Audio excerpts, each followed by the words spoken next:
Hello, I'm Keith Ghostland. I'm Ann Charles. I'm Linda Quinlan, and welcome to All Things LGBTQ. Today is February 27th, Tuesday, and we're glad you're tuning in. Now sit back and relax because we didn't rehearse this week. We're ready. We come ready. What I've got for headlines, we have another plea deal in the Amos Birdie murder trial. This is 3 out of 5. Conspiracy theory, true or false? True. Okay? And when we come back to it, the governor has a new perspective on firearms. We'll talk about it a little bit. Then I'm going to talk some about these are the bills that look as though they're going to make crossover, which means they have a very good chance of actually being enacted into law this year. And then there were a couple we were following that don't look as though they're going to make the crossover date. And as I was trying to tease Ann and Linda before we started taping, the trivia question. This was the first out gay Olympian. And there could be subcategories of winter versus summer. 2 summer, 1 winter, you said. I didn't say that. I'm going to be thinking about it. Okay. Well, I'm ready with my international news. Apple celebrated same-sex weddings in a Phone X advertisement coming from Australia. 2 New Zealand stories. Prime Minister Ardern is the first to walk in the Auckland Pride Parade. And I have a very informative story about a New Zealand goose. Oh, that's great. Who was bisexual and became an icon. Other stories are the scion of a Pakistani political dynasty comes out. I'm sure you've heard of the Bhutto family. We have a clip from him. Pakistan approves changes to the Transgender Protection of Rights Bill. Do not boycott Bermuda, an equality group urges. That's a little counter narrative from what we've been presented. Then stories I may not get to. An LGBT task force in an Indonesian city adds to fears of gay rights crackdown. The place is Deepak, a satellite of Jakarta. The police in Ghana save suspected lesbians from lynching. And unnatural sex, which, believe it or not, this is an affirmative story, is okayed in Nepal, meaning now, even if your sex is unnatural, according to them, if it's between 2 consenting adults, it's okay. That goes back to my line of, as long as you're doing it properly. Yeah. All right. Is that your Well, those are my stories? Okay. headlines. I have a story about Publix. I know we talked about that before, but there's a little glitch there. And Pulse students and the students of Marjorie Stoneman Douglas High School get together for a rally. 3 charged with harassing gay couple on their way to their Canary Islands. Mac Begg, who identifies as male, has been criticized for competing against girls in a wrestling match. He was booed. He was booed It and was, cheered. It and was cheered. Texas. I know. But he was also cheered. Okay. Okay. Anti-adoption bill on its way to passing in Georgia. Right-wingers on Fox News. Lesbians fight discrimination, are gay bullies. I'm going to have a little clip about that. Focus on the Family has declared itself a charity. No, a church. A charity, a church. They're a church In so that order they're to- exempt from in order reporting to IRS. They don't have to report to the IRS. Yeah. Kansas group refuses to validate efforts to give to transgender identity. Lesbian superheroes, back to my comics. Ooh. And there's going to be a picture. And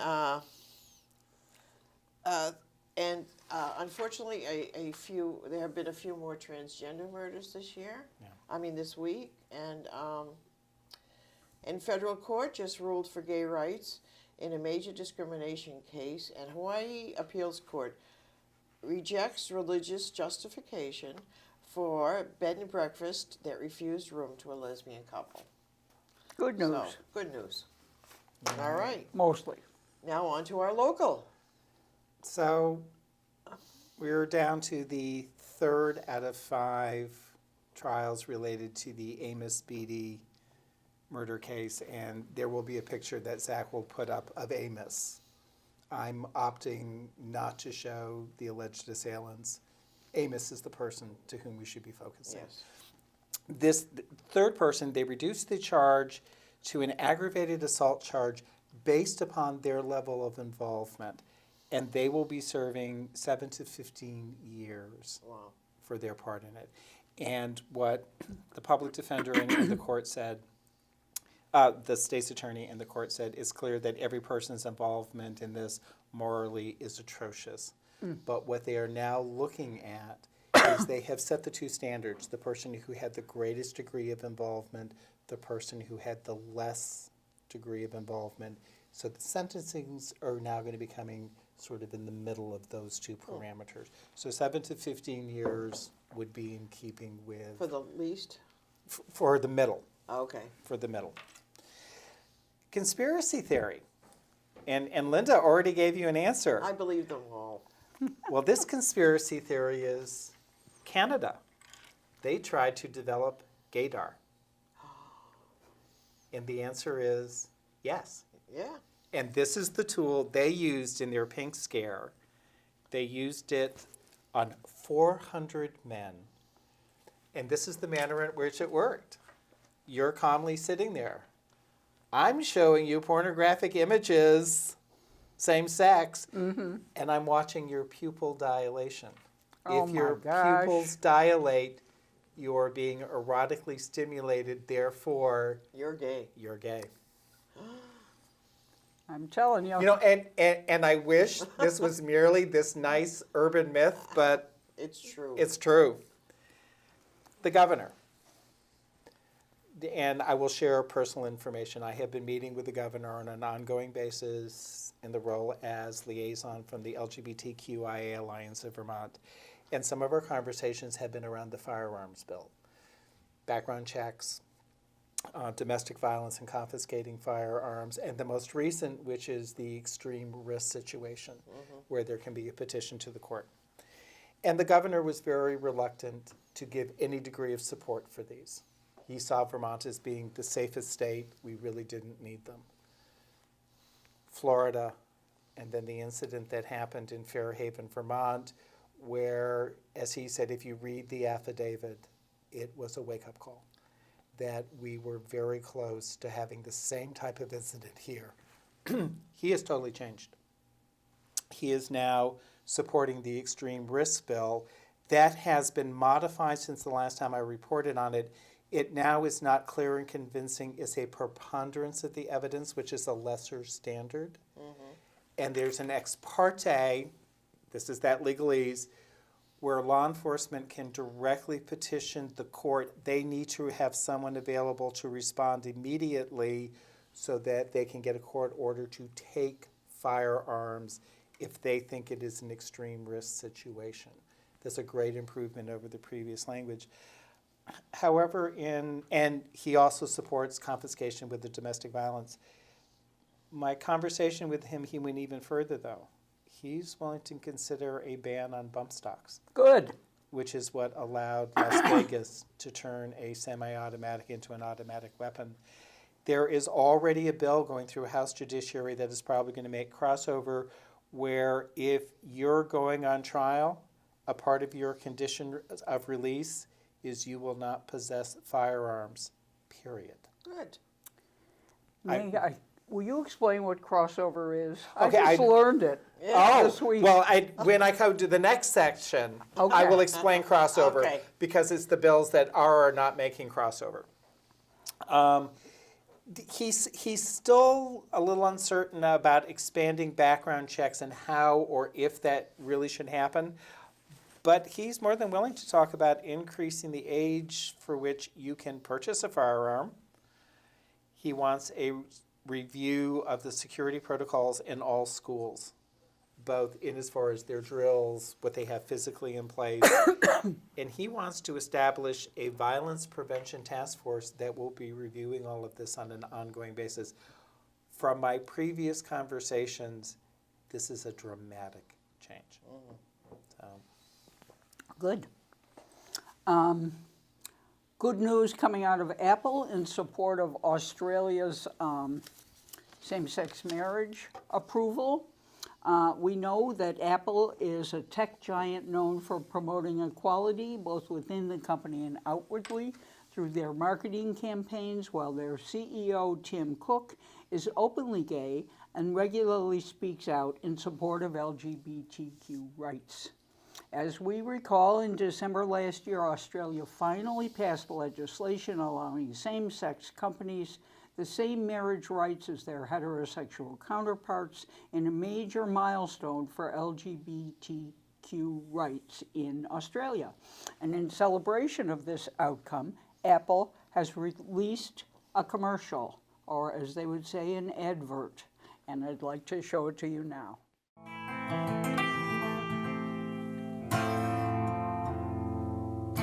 Don't ask me what you know is true. Don't have to tell you all of your precious heart.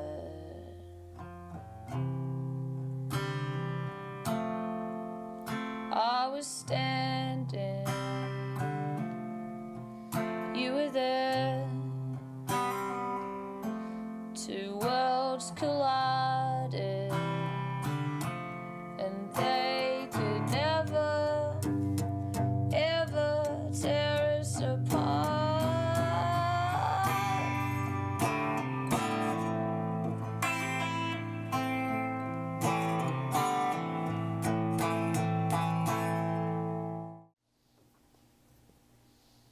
I love that. It's really cool. It's very upbeat, isn't it?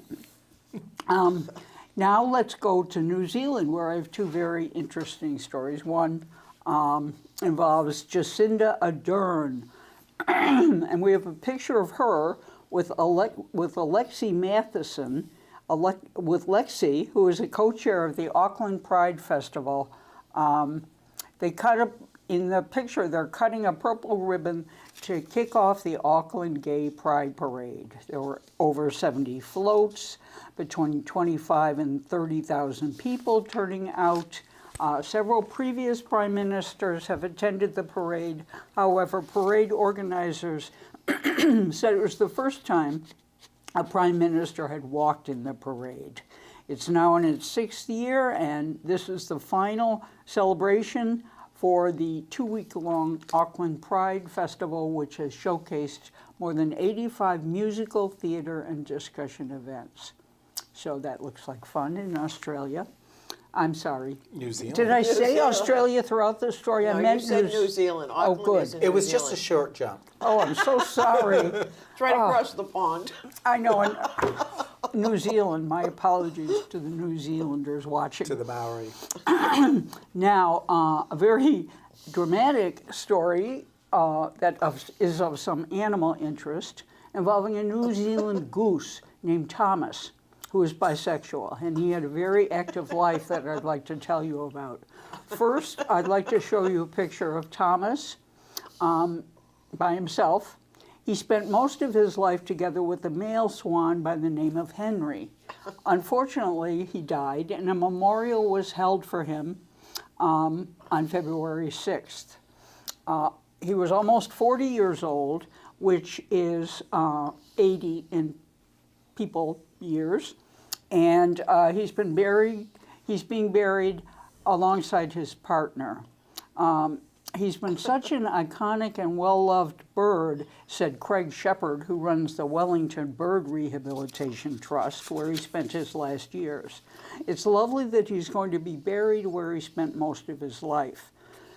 It all started around 1990, when a black swan named Henrietta flew into the Waimanu Lagoon, which is located in a small town on New Zealand's Kapiti coast. Due to a damaged wing, Henrietta was unable to fly with the other swans and was often alone until a few years later when a white goose named Thomas, whose picture you've already seen, arrived. The duo quickly formed a bond, and Thomas was very protective of Henrietta, even scaring off any humans or dogs that came near her. After 18 blissful years together, a new young female swan entered the equation, and now there's some drama. She was often spotted with Henrietta, and nobody thought anything about it because they thought it was another female swan. However, the shocker came when the new swan laid an egg. It turned out that Henrietta was in fact a male swan who had mated with a new female swan, and there's more. It's very hard to establish the gender of mature black swans, said Apparently. Michael Pryor, the tour guide at Waikiki Estuary, where the lagoon is located. So it turned out, in fact, that Thomas and Henrietta, who was really a Henry, had 18 happy gay years together. And that Henrietta was renamed Henry, and the new young swan, the new mother, was named Henrietta. So we have Henry and Henrietta and Thomas. A Naturally, lovely menage. Thomas the goose was not pleased, however, that someone had stolen his mate. He got really aggressive and started beating the swans up. But once their eggs hatched, he changed completely and took to those babies like they were his own, said Mr. Pryor. Now we have a picture of Thomas, who's the white Uncle goose. Thomas. Or it could be Auntie Thomas. He's a white goose pictured before you. And then we see Henry and Henrietta and the cygnets. So the whole happy crowd. Henry and Henrietta went on to have 68 cygnets over 6 years. Thomas decided to stick around with the duo, where he played the role of doting uncle, helping raise the swans, teaching them how to fly, and taking care of them when their parents did not. It's so unusual to have two different species combining so intimately to raise a species. Now, we have another picture of Thomas leading the cygnets before he teaches them how to fly. And Henrietta's in the picture too. More drama. In 2009, Henry the black swan died due to old age. It wasn't long before Henry... He just wore out. Well, 68, I don't know, 68 cygnets. It wasn't long before Henrietta, however, flew off with another bird, and Thomas was left alone. After a while, Thomas Fickle. went on to meet a female goose in the estuary, and for the first time, he had 10 babies of his own. This is not a happy story. His stint as a father was short-lived, as he had his baby stolen by another goose, who raised the babies himself, another male goose. Thomas's eyesight... This is a soap opera. I tell you, a lot of drama here. Thomas's eyesight soon began to fail. He became blind, first in one eye and eventually in both. He was, in 2013, finally relocated to the Wellington Bird Rehabilitation Trust, where he spent the final years of his life. Now, we have a picture of Thomas in old age. And there's more.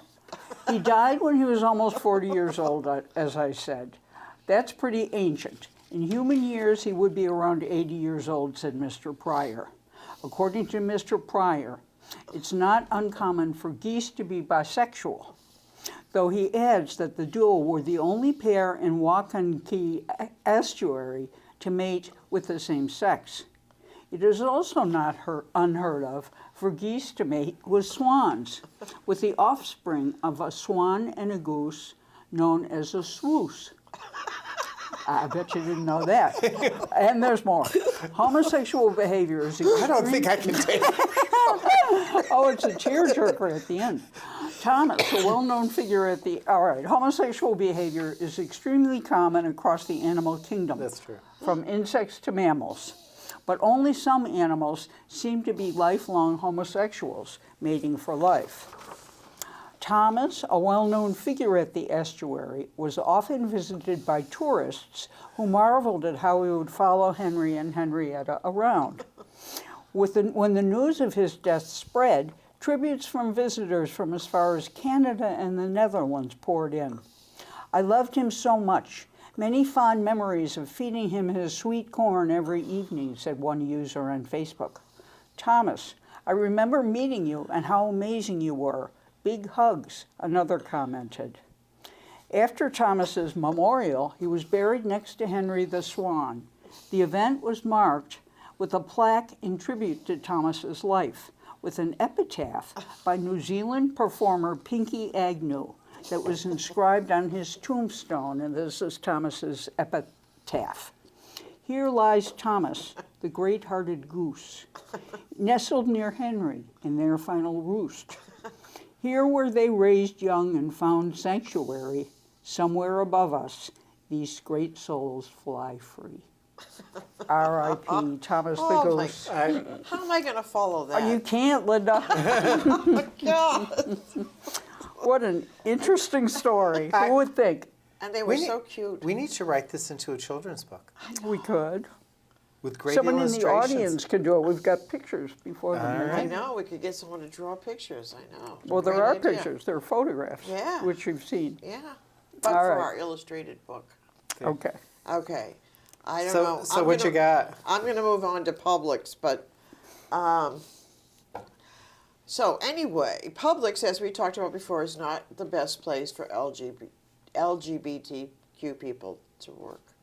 But this year, and for the 20th year, Fortune ranked Florida chain as one of the 100 best companies to work for. In fact, it was number 47. Publix is the nation's 13th largest retailer. And according to Fortune, it ranked in 2006, it was called Florida's most valuable brand. But the company, known for the motto, "Where shopping is a pleasure," has an unpleasant secret. It's not such a great place for LGBTQ people to work. As has been extensively reported in outlets including the Miami News Times, Publix has repeatedly been accused of mistreating LGBTQ employees, and on many occasions, these employees and former employees have taken legal action against them. It also scores a 0 out of 100 in HRC's Buyer Guide for Workplace Equality. So, I'm not surprised, anyway. because what they did with PrEP. Right. Yeah, so. 3 men are charged with harassing a gay couple on their way to the Canary Islands. 3 British travelers have been arrested by police in Spain's Canary Islands on the charge they harassed a gay couple on a flight to the islands and later on the ground. The couple, whose names have not been released, said that the 3 people mocked them in a very homophobic manner. The abuse reportedly continued as the couple claimed their baggage at the airport and boarded a bus to their hotel on Gran Canaria. The couple gave the description to police, who arrested the 3 alleged offenders and took them before the judge on charges that they committed a crime against the fundamental rights guaranteed by the Constitution of Spain. So, there you go, Spain. And Mark Beggs, who identifies as male and has been trying to wrestle with males, has not been allowed to in Texas. And Beggs was assigned female at birth but identifies as male and has been taking testosterone prescribed by the doctor for the past few years. It is not considered a banned substance because it's under the doctor's supervision for medical purposes, but he has been subject of criticism from people who claim that testosterone gives him a competitive advantage against girls. Beggs has sought to compete against boys, but the rule for Texas high school sports in athletics, they must compete according to their gender and their birth certificate.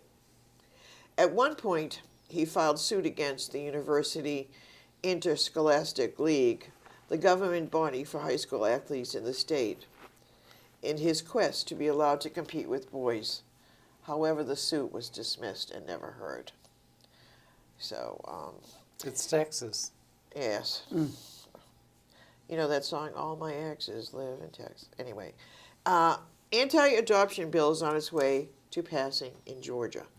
The Keep Faith in Adoption and Foster Care Act was passed by the Georgia State on Friday morning and now heads to the GOP-controlled House and Republican Governor Nathan Deal. The legislation introduced by Republican Senator William Ligon would allow adoption and foster agencies to refuse to place children with same-sex couples. The state would have to take no adverse action against discriminatory agencies or turn away gay and bi couples and over so-called religious objections. So that's not a good thing. I imagine someone will probably bring that to the courts, but and Focus on the Family has declared itself a church to avoid the IRS. We all know who Focus on Family is.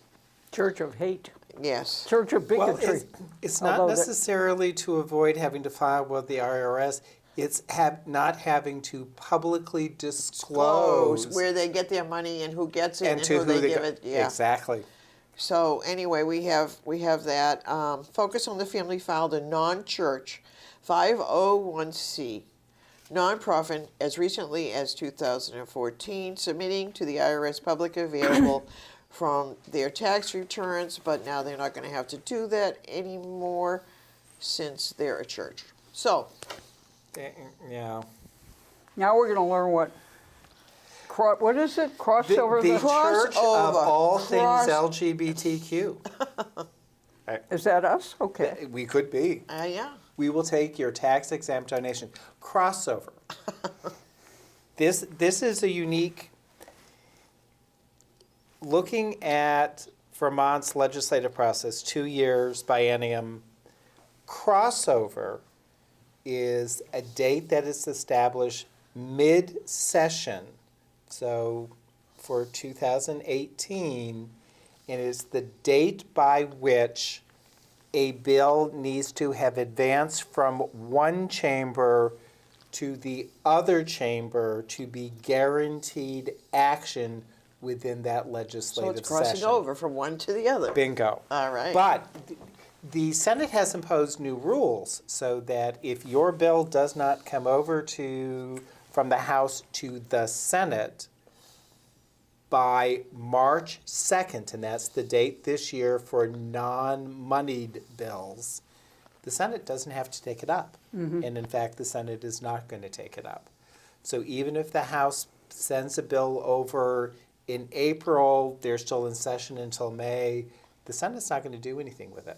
So that kills it if it doesn't Exactly. meet the crossover. And the deadline. other date to keep in mind is March 16th, and that's the date that all the money bills have to come over. Oh, I see. So that, Ways and Means that's talking about restructuring funding for schools, that has until March 16th to Okay. advance from the House to the Senate, and all the money bills must start in the House. That's where they have to originate. Same as the federal government, right? Exactly. So these are the bills that look as though they have already made it to crossover, or they're being voted out of committee, being voted on the chamber this week, so they will meet crossover. And the most significant one, or one of the more significant ones, is S221, which is the extreme risk bill, which I explained before that the governor is now supporting. The other that is of interest to us is S40, which is the minimum wage bill, Yep. which would increase the minimum wage to $15 an hour by 2024, and there's a scale by which it would increase to that level. S281 is being debated as we speak in Senate Government Ops. This was established the Racial Oversight Board that Debbie Ingram was telling us about during the last session when she was interviewed. This would create a position within the Human Rights Commission to actually do litigation. And it talks about how across state government they're going to be compiling information. The other that is scheduled to be voted out of Senate Health and Welfare this week is the publicly funded primary care network. You know, everybody gets a doc. Your primary care treatment is paid for out of this pool for which employers would contribute money. So everybody is guaranteed health care. One step closer to single payer. S-175 is the reimportation of prescription drugs. As Senator Ingram explained, the 25 most prescribed, we're sending them to Canada. Please send them back to us because you seem to You be get 'em able cheaper. to. You can sell them cheaper Yeah. than we can. The bills that are coming over from the House are H-196, which is the family leave bill, which again, an employer would pay into a centralized pool of money. So everyone is entitled to up to 8 weeks of paid family leave. Does this have a limit of how many employees you have to have, or is it just everybody? At this point in time, they're still negotiating some of that. Okay. I mean, some of that was still being tweaked. Under Vermont labor, there is a standard by which a truly small, like I think it's 5 or less employees are exempted Yeah. from a lot of these. Okay. What's being debated again this week is H707, which is setting into place a protocol to deal with the prevention of sexual harassment. Thank you. What has already passed over from the House to the Senate is H294, which is the equal pay. This is where they can't use your previous salary history to offer you less money than the entry level for the position. And then one of the really large ones is H794, which is in House Education, and they are desperately trying to get it out. This would establish an ethnic studies standard commission, and we're included in that, LGBTQ, and there's a whole list saying that you will provide education on these issues, and you will include representatives or experts from these communities in developing your curriculum. Yeah. What a radical thought. Indigenous people need to, sit at the table and talk to you about, and this is how to share our history. What a concept. I hope it passes. So Yeah. do I. Yeah. It has some real momentum. We'll be watching it. You bet we Well, will. you will be, and you'll be yes. letting us know. Well, I'll be watching it. Yeah. And We're Deanna informed. Gonzalez, who will be on the end of Couple of March weeks. now, is one of the co-sponsors. So we will be able to talk with her in Oh, depth good, about it. good. So where are you taking me to now, girlfriend? Pakistan. Do I have to? Yes, because Oh, is it a good exciting, thing? interesting things are happening there. A member of the Bhutto family has come out. In his As na- what? As he's gay, and I have a clip, but I want to show it in a minute. In his native Pakistan, the news media has voraciously been covering his clip. The reaction focused in a negative way on him being a queer Muslim man. He's a visual and performance artist who lives in San Francisco, and the video about him was created by filmmakers as part of the Turmeric Project, a series highlighting LGBT South Asians living in Pakistan. The reason viewers across the world clamored about the video and why it continues to cause controversy is because Mr. Bhutto is the grandson and namesake of Zulfikar Ali Bhutto, the founder of the Pakistan People's Party, a left-wing political party that held power in Pakistan on and off since 1967. The current governing party, the Pakistan Muslim League Nawaz, is a center-right conservative group. After leading the country for much of the 70s, the elder Zulfikar Bhutto was overthrown in a military coup and executed in 1979.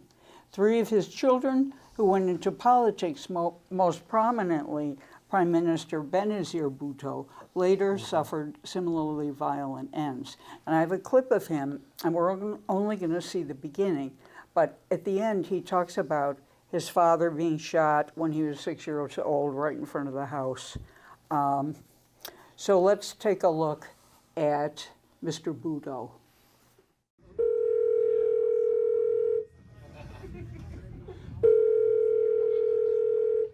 Assalamu alaikum, Mama. I'm performing it at Charlie's tonight. Allahu Akbar, that is so exciting. Good for you. I've always wanted to see my son perform it on Charlie's.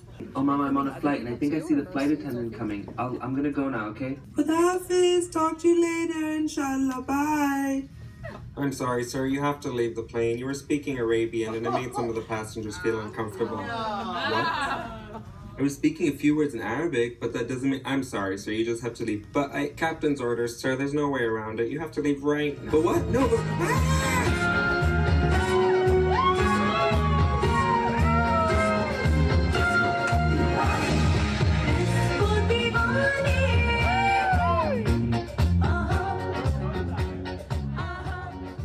Hi, I'm Zulfikar Ali Bhutto.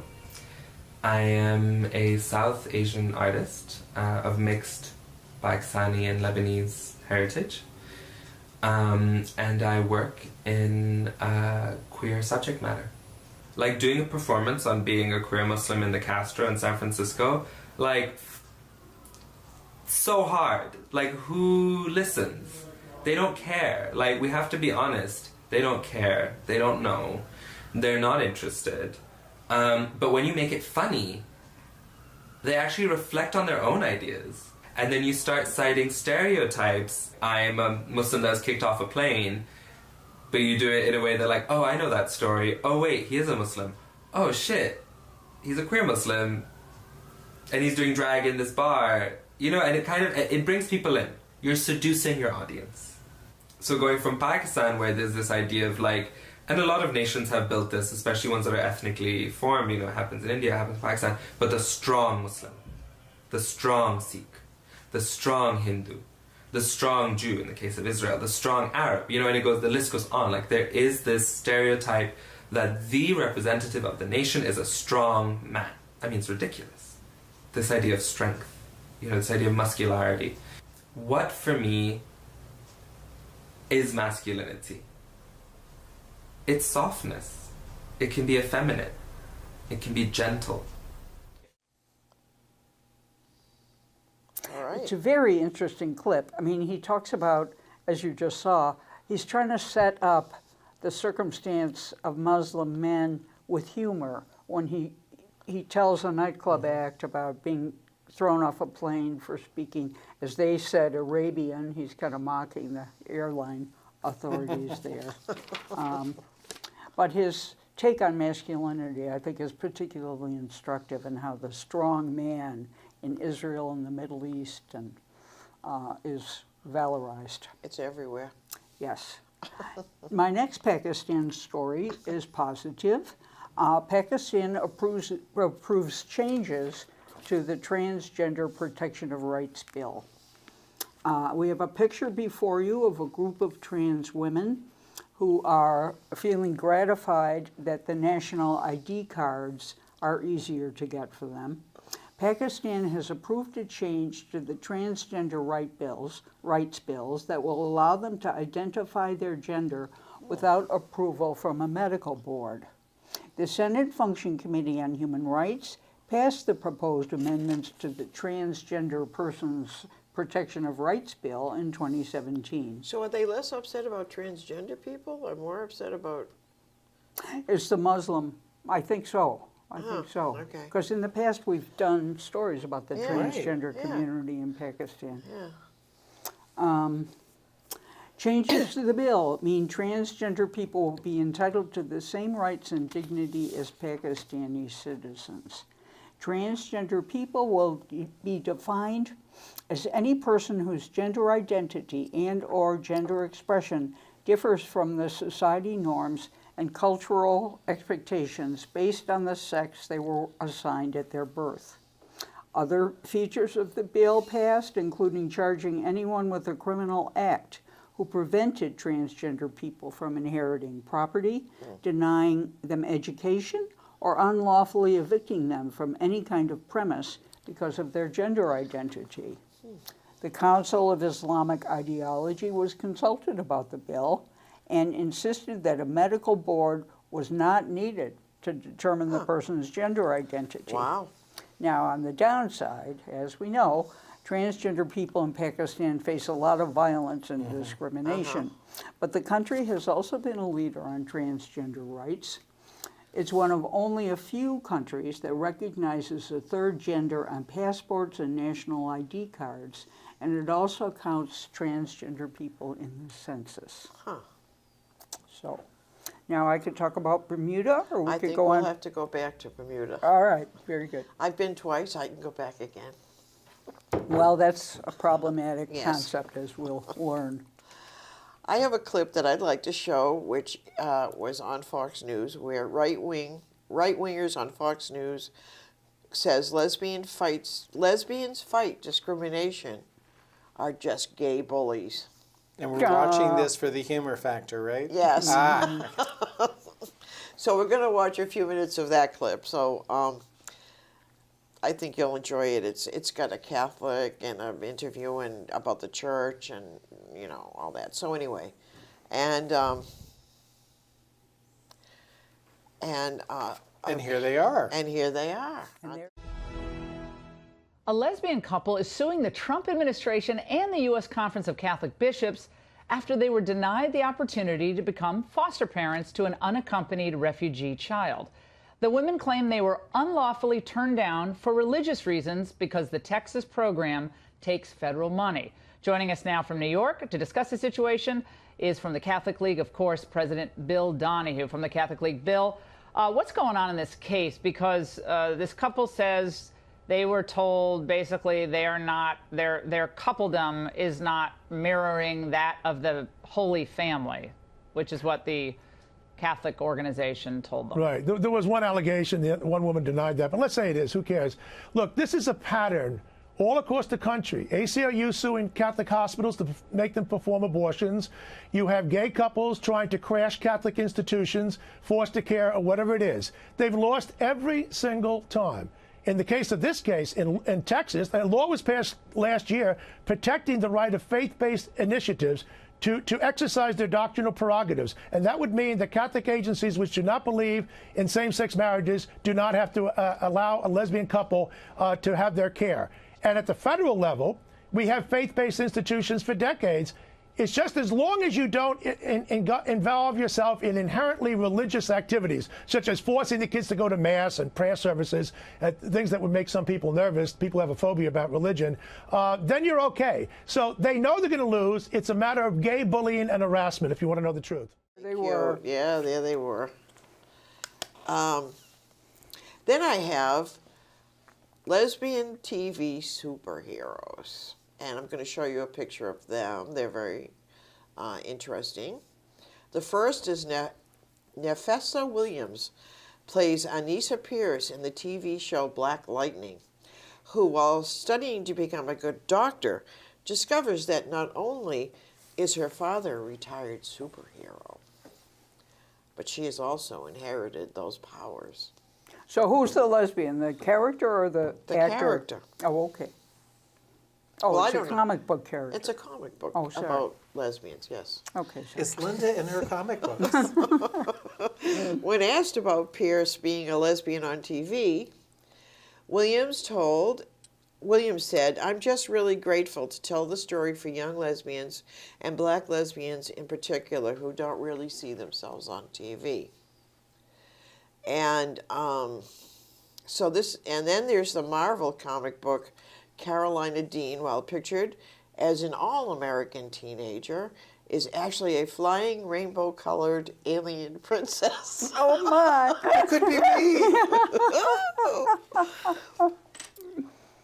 She also is a lesbian who has a thing for fellow runaway Nico Mororo, who is part of the story, is faithful to the comic book as TV Dean makes the moves on Nico, played by Larika Aquino. So, if you want to get comic books for your kids, or you Or for Linda. Exactly. That's what it or seems you like comic books, you might want to get these. I hope they make movies out of them, which they often do. So that would be really fun.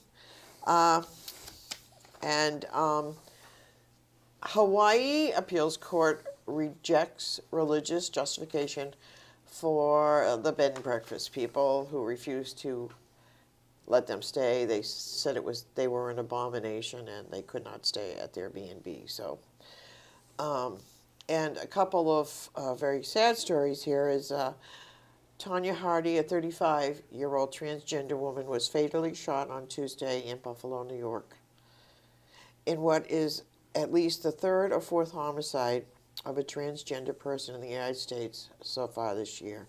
In January, trans activist Christina Leigh Steele Kunzlian was killed in North Adams, Massachusetts. Later that month, Vicky Gruenerez, a trans woman living in Los Angeles, was found dead in her home after a fire, was later ruled a homicide. A transgender woman was found shot to death in a hotel in Jacksonville, Florida, last Sunday. Local media identified the 36-year-old victim as a man, but friends said she was a transgender woman, Celine Walker. She was found in one of the rooms at an extended stay America Hotel about 8 p.m. and pronounced dead on the scene. So we still have a huge transgender issue here in the United States and around the world, but you know, it's only March. And there was It's not another even murder March. that It's we'll February. report on next time in It's Cleveland. not even March, and you know, it's just horrible. And people of color primarily, it's just, I don't know. Trans women of color. Yeah, yeah. Are you going to talk about are you finished with your segment? I'm finished for right now, yeah. Do you want to go on? Yeah. Really quickly, I have 3 bills that did not make crossover this year, and they were bills that we're following. So as a community, we will be talking over the summer about how to reintroduce during the next session. The first one is S6, which is background checks. You know, I don't understand the pro-firearms people who say lawful people having firearms, but they don't want us to check to ensure that you are indeed a lawful person to have the firearm. Makes no sense.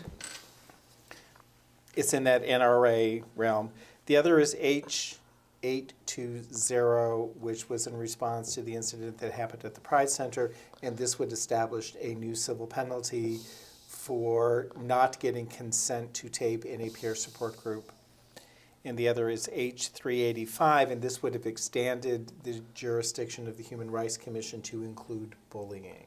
So that's not a national law or anything, right? Like that you can just go in anywhere you want and just film people? The federal law is as long as one person present is aware that filming is occurring, that it's legal. So I go So to, I couldn't film the two of you unless you brought someone with you who knew.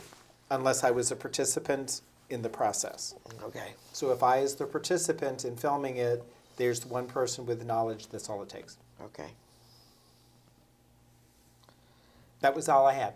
And Seems like it would be a simple way of saying, you know, like you have to ask people in the room. but it's not, That's a longer conversation. Yeah, and yeah. it's not going to make crossover, as they say. No, it has. No. It's not on any of the committee's work, so it's not going to be. Too doing it bad. on We'll time. have to try it again. Well, can we talk about Bermuda? Yes, we and can. that state of flux that's in. You may recall last time I urged us all to boycott Bermuda. I'm not alone in that way of thinking. However, there's Jessica Stern. There's a group called Outright Action International. And the executive director, Jessica Stern, said the ruling this month, of course, was bad. But she added, in response to this decision, a misguided reaction is unfolding, a call to hashtag boycott Bermuda. And there's a young man in, or a young adult, or an adult in the UK who's spearheading a huge campaign to boycott Cunard Lines because of this ruling. However, Ms. Stern says the online campaign is spearheaded mainly by people in the US and Europe who believe that a tourism boycott will show the Bermudan government that repealing same-sex marriage was a mistake. To be clear, the demand for this boycott is not coming from grassroots organizations in Bermuda. In fact, LGBTQIA Bermudans are coming out against the boycott. This campaign stands to hurt rather than help the LGBTIQ community in Bermuda. Just to rehash, the Domestic Partnership Act, which replaces same-sex marriage with civil unions, was passed by MPs in the Senate in December and given royal assent by John Rankin, the governor, this month. Social media users across the world launched a protest against the act with the Twitter hashtag Boycott Bermuda. Chicago Tribune columnist Eric Zorn wrote on Twitter on February 12th, "Can we get hashtag Boycott Bermuda trending? Countries that are slow to evolve are one thing. Countries going backward are altogether a different matter." British photographer Thomas Fall wrote, "Rip up travel plans to homophobic Bermuda. Boycott hashtag Bermuda." Bermudan actor Nick Christopher wrote, "At Bermuda, this is shameful. I love representing my country all across America, doing what I love, but I will not be associated with hate and injustice. I'm deeply saddened. Hashtag marriage equality, hashtag wake up, hashtag boycott Bermuda." So it's a Twitter storm.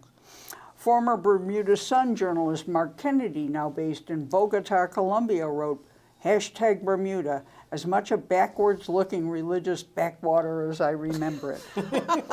Ms. Stern described the boycott as uninformed and ill-advised. She said it could increase discrimination against local LGBTQIQ people, who may very well be used as scapegoats for any negative impact on tourism and the economy, not to mention the consequence for LGBTQIA people who themselves work in the tourism industry.